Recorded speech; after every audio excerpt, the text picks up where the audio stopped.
починајте да изпълните.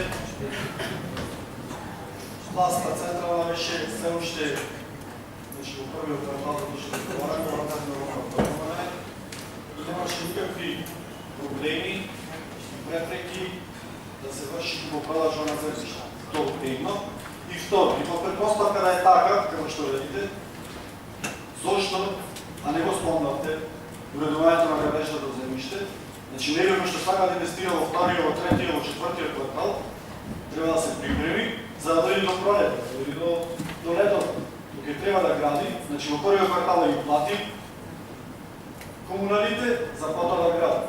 Меѓутоа и тука имате потврдување процентот е 7,45%.